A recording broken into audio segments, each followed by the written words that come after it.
Alrighty, Broncos country, we are live. Welcome into the Denver Broncos Syndicate podcast live. I am your host, Gage Madrid. We're just going to give the stream a second to breathe here and allow people to start flowing on in. We've already got Michael Ronquillo saying, good evening, Gage Madrid. Have a great show. Go Broncos.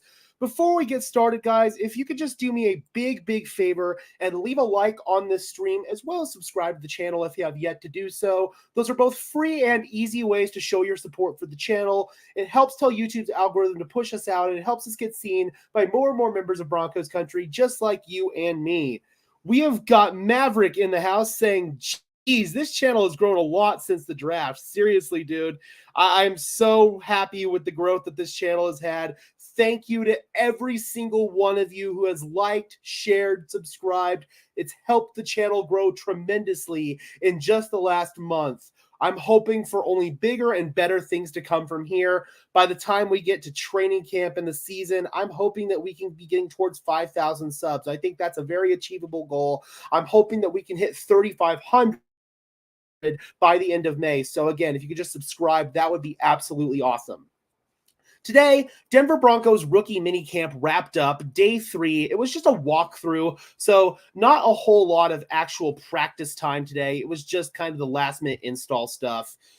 There were some reports coming out of camp about players that did well yesterday. Blake Watson, Devon Vele, Bo Nix, Troy Franklin. Those were probably the big 4 that did extremely well in camp. There were others as well. Unfortunately, for the several rookies and 2 veterans that they tried out at camp, none of those resulted in a signing. Probably the most notable names there were Ty Summers, the linebacker who played for the Packers and the Saints, so a Sean Payton connection there, as well as John Matoka, the quarterback out of Mines. Matoka is actually going to now go play for the CFL. He's going to go play for the Toronto Argonauts and possibly fill Chad Kelly's roster spot after his little incident up there in Canada. We've got Ray in the house saying, good evening, Gage in Broncos country. Good to see you, Ray.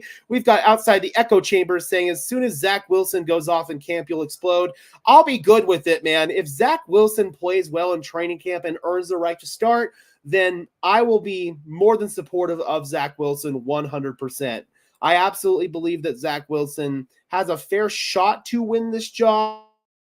But I think that the Broncos, unless Zach Wilson absolutely does a 180 from his play last year, he's going to have to basically do a lot is what I'm trying to say in order to earn that job. But anything is possible at the end of the day.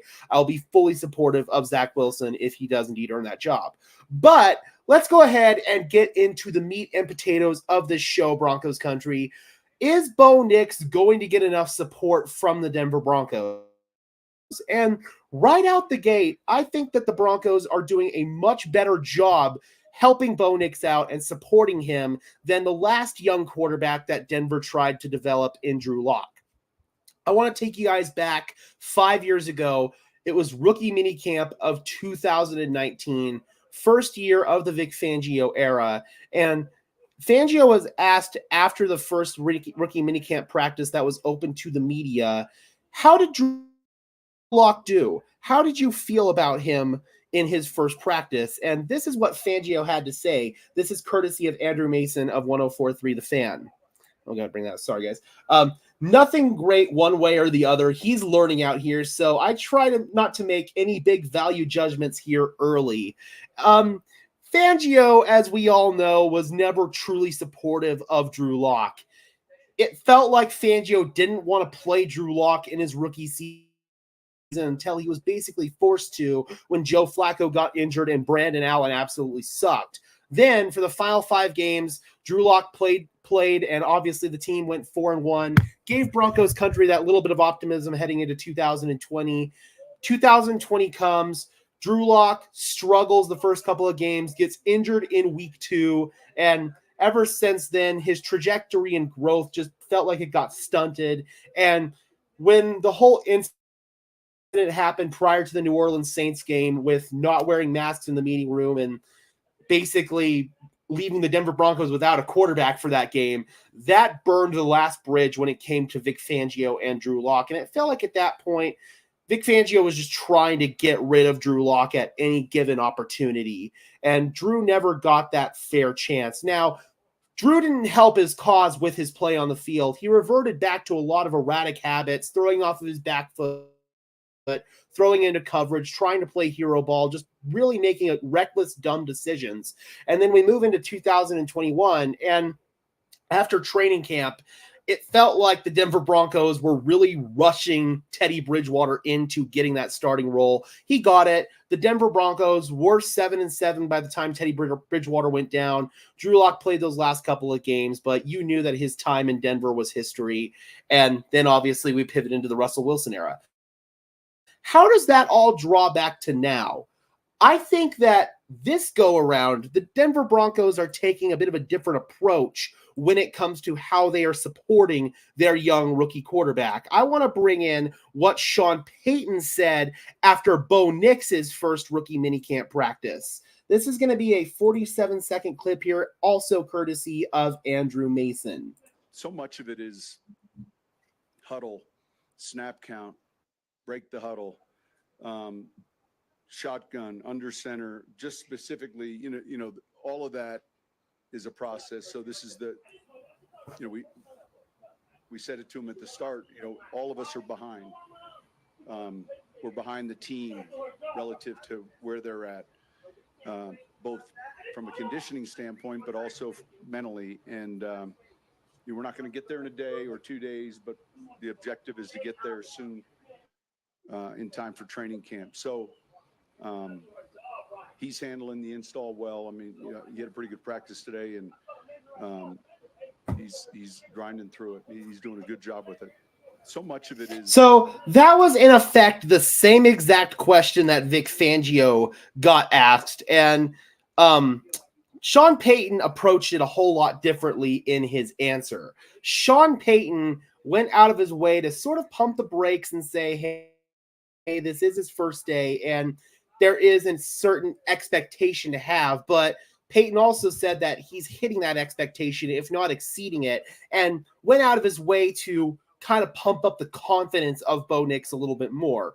That is a massive first step, in my opinion, towards instilling confidence in your young quarterback and showing him, hey, listen, we believe in you, and I, as the head coach, believed in you. You could argue that Drew Lock never had a head coach that believed in him until he got to Seattle with Pete Carroll. Pete Carroll instilled that love and that belief in him, and Drew actually went out and performed comparatively well in those couple of starts that he got for Seattle last year. Now, I'm not saying that Drew Lock and Bo Nix are completely in the same situation. Drew Lock clearly had a guy ahead of him in training camp in Joe Flacco. Here, Bo Nix is going to be given the opportunity to win the job. If you guys saw my earlier video, Mike Kliss revealed on 9 News last night that it is expected going into OTAs that Jarrett Stidham will get the first reps, Zach Wilson will get the second reps, and then Bo Nix will get the third reps. But I highly anticipate that Bo Nix will be able to take that step forward in his growth and development and usurp Zach Wilson as the second quarterback by the time we get to training camp.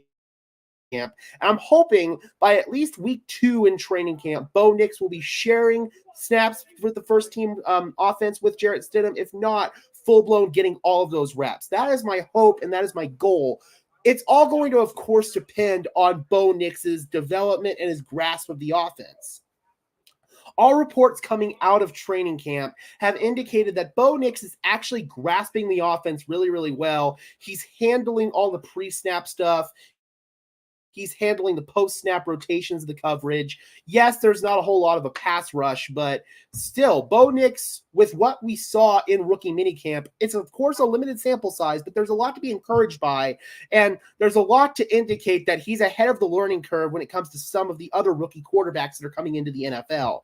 For example, you have guys who have never taken a snap from under center before. You have guys who have never iterated a play call out in a huddle before. So that's an adjustment and a transition in itself. I know that's something that both Drew Lock and Paxton Lynch struggled with in their first rookie mini camps as well as training camps. This was something that carried over into the offseason, and there are no reports out of camp so far to indicate that Bo Nix is struggling with that kind of stuff, which is really, really good to see. Then there's a whole lot of other information that has to be piled onto your plate as a young quarterback. And again, Bo Nix displayed that he was able to handle it well when Sean Payton and George Payton visited him up at Eugene, and he was also able to display that he handled it well in rookie minicamp. That's a good first step, and it's a good step towards him taking those second-team reps from Zach Wilson and hopefully soon taking those first-team reps from Jarrett Stidham. I'm curious, though, what is going to eventually become of Bo Nix as we get into training camp. Will there be a ceiling with his growth and development? Will he enter week 2 and then sort of hit a wall, for example? That's something that I feel like we saw with Drew Lock in his first rookie mini camp. I can't, and training camp when we got into July. I can't attest for Paxton Lynch. I was not there in person to see it, but I was with Drew Lock, and it felt like there was a certain point where we had good days from him in camp towards the beginning, and then it just kind of started to teeter off a little bit, and he hit like a plateau almost in what direction he was going towards in his growth. And then it didn't help by him getting injured in the second preseason game, that thumb injury that completely derailed his rookie season. Bo Nix is hopefully going to have the entire process to have this steady streamline of growth. And if it doesn't stunt as we get towards the middle of training camp, that's going to give me a whole lot of confidence that Bo Nix will be able to take those reins and will be able to be the guy as we head into week 1. We got Mavericks saying training camp is going to be fun again. It really is. I'm looking forward to bringing all of the reports from UC Health, or Centura Health Training Center as it's now called. I'm curious about if the renovations that are going on over there are going to impact how many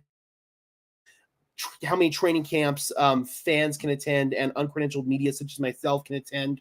I'm hoping at some point here soon I'll be able to get a media credential and I'll be able to go to the practices at rookie minicamp in person, as well as OTAs, training camp, and in season as well. That is my long-term goal. I'm hoping that eventually NFL media starts to accept YouTube as a legitimate platform for bringing content to fans, and they start issuing credentials to individuals who are strictly on YouTube making digital media content like I am, because I don't think I really have interest in doing much in the way of writing. That's probably the main way to get into that building right now, is through writing and getting yourself established with a network like that. But I don't know. I feel like I'm much more akin to talking in front of a camera than I am typing up an article and editing it, all that kind of meticulous crap. We got Crumble Cookies coming in saying, I think Bo Nix will have 1,500 yards, 20 touchdowns, and 5 interceptions in his first year. So with that low level of yardage, and 4 rushing touchdowns as well. With that low level of yardage, that would probably indicate that Bo Nix is not starting his entirety of his rookie season. 20 touchdowns is actually quite a bit if he only has 1,500 yards. That's a really, really, really, really good stat ratio. That were to indeed be the case. I am somebody who's pretty adamant that if Bo Nix displays that he's ahead of the learning curve like he has so far, he should have the right to be the starter week 1, because I don't see much in the way of benefit from sitting him. You have just as many success stories from quarterbacks who sat compared to quarterbacks who started week 1. It's all about the situation that you're walking into week 1. Let me compare this to 2 rookie quarterbacks from last season as a perfect example. Bryce Young walked into a situation in Carolina where he had a head coach who clearly did not want him. He wanted CJ Stroud. Bryce Young was there by the decision of their owner, David Tepper. He had a very, very bad offensive line. I believe statistically the worst offensive line in football last year. One of the worst receiving cores in football. And again, a coach that didn't believe in him. Whereas you in, you compare that to the situation with CJ Stroud, where he walked into in Houston. Stroud had a head coach who handpicked him, displayed early belief and confidence in him to name him the week 1 starter, not be forced to name him the week 1 starter like Frank Reich was with David Tepper. And then he was surrounded by an actual competent surrounding cast, a good set of weaponry, a good offensive line, a young play caller in Bobby Slowick, one of the brightest offensive minds in the game. You compare that to the situation that Bo Nix is walking into, a good offensive line on paper. The Broncos statistically had a top 10 offensive line last year. A lot of the quote-unquote struggles from the offensive line really were struggles from Russell Wilson bailing out of the back of the pocket and making things a lot harder on the offensive line than it really had to be. Nix also has a pretty good set of receivers. You don't really have that true number 1 guy. Sutton is a quasi number 1, but I don't think on really any other team in the NFL, Sutton would be a number 1 receiver. He's a good number 2 at this point in his career, but again, you still have guys, though, who could step into good niche roles. Marvin Mims, Tim Patrick, Troy Franklin, who he already has chemistry with, and some of the other receivers on the roster as well, Josh Reynolds, Brandon Johnson, little Jordan Humphrey, a really, really competent set of surrounding weapons, good running backs. I still have questions about the tight end position. I've made that very, very clear. But you also pair that with a bright offensive play caller in Sean Payton, who got the best out of a limited quarterback last year in Russell Wilson, and has historically put his quarterbacks in a position to be successful, even outside of Drew Brees. You look at Teddy Bridgewater, you look at James Winston, you look at even Taysom Hill. You know, all of these quarterbacks under Sean Payton were put in a position to be successful. The last time Sean Payton had a young quarterback to develop was Tony Romo when he was the offensive coordinator of the Dallas Cowboys, and he did a good job with that. Bo Nix arguably is walking into one of the best situations for a young quarterback to have success in the NFL. He's also started a lot of games in college. He's got a lot of experience behind his belt. He's ahead of the learning curve. He's taken snaps from under center before. He's displayed a high ability to get the play out of huddle, get up to the line of scrimmage, identify the Mike linebacker, be able to, set everything up, and then identify the coverage. He's done all of that stuff really, really well to this point. That really helps show to me that the Broncos made the right decision here and took the quarterback who was the most pro-ready in Bo Nix. We've got DeWall Moore saying, I'm not going to set the bar too high, but I believe at least 3,200 yards, 23 total touchdowns if he starts, especially with how Sean feels about him. And clearly Sean believes in him. That is something that Sean made clear when he spoke about him in the post-draft press conference, as well as his most recent one. Crumble Cookie says, when is the schedule reveal? I bet you the NFL will put Steelers versus Broncos week 1. So the schedule reveal is going to be on the 15th. We will be doing a live stream during the actual formal reveal. But if you guys are familiar with how the schedule usually gets revealed and leaked on Twitter, we'll know most of the schedule by the time the NFL formally announces it, but we'll be doing a live show when the NFL does reveal the entire schedule, and we'll be breaking down each and every single game. I also highly suspect that the Denver Broncos will be facing the Pittsburgh Steelers in week 1, if not relatively soon in the season. I think that the NFL, wants to put that game earlier in the year to ensure that Russell Wilson is indeed the Steelers starting quarterback and that he is indeed going to get that revenge game. It wouldn't have the same luster to it, and you couldn't even really justify putting it on prime time if it was Justin Fields starting for the Pittsburgh Steelers. This game has a very strong chance to be the week 1 Monday Night Football game. The last time Russell Wilson returned to face his old team was week 1 on Monday Night Football, and his old team ended up spoiling the comeback. The Denver Broncos are hoping to be able to do the same. We got Crumble saying, I don't think people realize how good getting Josh Reynolds was. He averaged 70 to 90 yards a game in receiving last year. He was a very reliable weapon for the Detroit Lions and for Jared Goff. I think that Josh Reynolds is somebody who's going to fill that Jerry Jeudy role in this offense. And I think that Reynolds has really reliable hands. His playoff games last year would not tell you that, but his regular season games last year and in previous years definitely would say that as well. My prediction is Steelers at Broncos, week 2, Sunday Night Football. Ooh, getting spicy. I don't know if the NFL is going to give the Broncos a Sunday Night Football game right out the gate this year. I think that they're going to have an opportunity to maybe play themselves onto Sunday Night Football and other primetime games as we move later on into the season, much like last year when they played themselves onto primetime against the Detroit Lions. I think that the NFL is kind of expecting the Broncos to take a step back from where they were last year. Anybody who's here in Broncos country has a very strong right to disagree with that. I know I certainly do. But I think that the NFL is kind of viewing the Denver Broncos as maybe one of those young teams like they viewed the Houston Texans last year, who didn't have a single primetime game with the exception of the final game, week 18, to get into the playoffs, and that was a game that they played themselves onto. All of their other games were the 11 a.m. Mountain Time, 1 p.m. Eastern time slot. Denver, most of their games, of course, will probably be that 2:30 time slot because we're technically a West Coast team. And then if we have to go play on the East Coast, then it'll be a 1 o'clock East Coast, 11 o'clock West Coast start time. So I think Denver is poised to maybe get 2 primetime games, possibly 3. Kansas City could be in the cards. New Orleans could be in the cards. And I think the Pittsburgh Steelers are very strongly in the cards. Crumble Cookie says, we are cursed with Monday Night Football week 1 games, so no thanks to that. It is true. I can't remember the last time the Denver Broncos won in week 1 on Monday night. Or actually, you know what? I can. It was 2017, week 1 Monday Night Football. That was the game where Shelby Harris blocked Younghoe Koo's game-winning kick. Ever since then, Broncos at Raiders week 1 2019, that was a loss. Broncos or Titans at Broncos week 1 2020, that was a loss.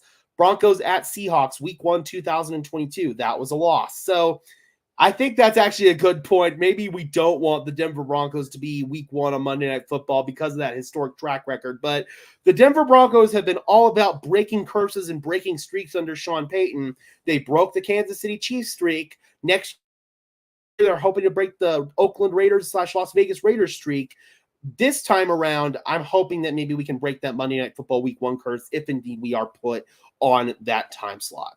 All right, Broncos country, we are going to go ahead and wrap this up here. Before we check out, guys, if you could just do me a big favor and leave a like on this stream as well as subscribe to the channel, I would really, really appreciate it. We are getting very, very close to 3,500 subscribers. My goal is to be able to hit it by the end of May. That is very realistic. So if you guys have yet to subscribe to the channel, I would really, really appreciate it if you could do so.